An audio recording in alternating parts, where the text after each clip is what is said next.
Bonsoir à tous. Des murs de la prison à la clôture du monastère, d'un sanctuaire millénaire à un autre pas encore terminé, de la cathédrale des pauvres à un somptueux son et lumière, c'est le même message que Léon XIV a égrené tout au long de cette deuxième journée à Barcelone.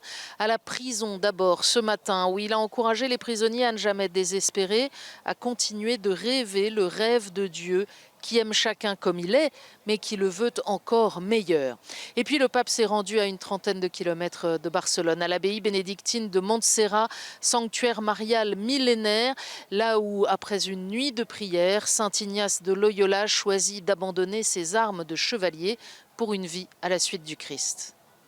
Contemplem la Mare di Deo de Montserrat, que ens mostra Jesus com un nen indefens reposant a la seva falda. Donc aquí està la Mare, amb el seu fill, convidant-nos a estimar-nos els uns als altres.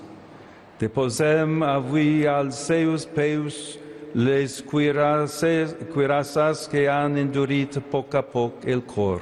Après le déjeuner avec les moines, le pape est redescendu en ville et il s'est rendu à l'église Saint-Augustin, que l'on appelle ici la cathédrale des pauvres, à la rencontre des œuvres de charité.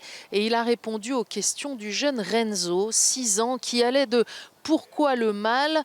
au mondial de football. Uno que puede ser una estrella, pero que nunca pasa la pelota, pues no deja que los otros entren en el juego y probablemente va a perder. En fin de journée, c'était le grand rendez-vous attendu, 100 ans, jour pour jour, après la mort de son concepteur Antoni Gaudí, dont le procès en béatification est ouvert. Le pape est venu célébrer la messe à la Sagrada Familia, un sanctuaire toujours pas terminé.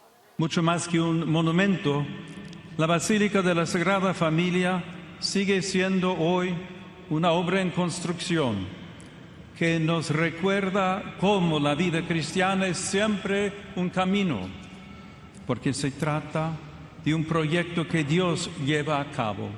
Et le pape insiste sur le sens de cette croix qui culmine à plus de 172 mètres. La Basílica de la Sagrada Familia es la iglesia más alta del mundo, no pas per destacar en clasificaciones mundanas, sino per guiar els passos del povo di Dio que peregrina a questa terra de Catalunya. Après la messe, le pape a béni la dernière tour juste achevée, celle de Jésus-Christ, et puis il a assisté à un somptueux son et lumière. Demain matin, il quitte Barcelone en direction des Canaries et ce sera bien sûr à suivre sur KTO.